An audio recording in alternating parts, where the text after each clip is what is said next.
Sıkı evlat yetiştirmişsiniz. Bize iyi gelen demek size sıkı geliyor evladım. Senin gibi bir adamın oğlu nereden girmiş bu pis işlere anlamadım ya.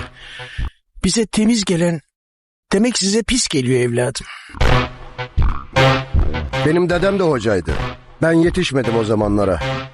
O yüzden bildiğim tek namaz cenaze namazı.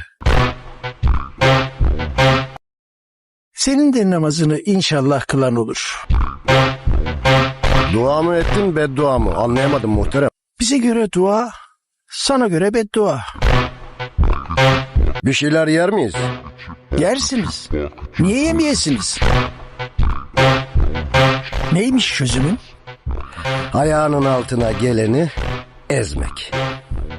Nemrud'u da öldüren bir sinek. Onu ne yapmak lazım?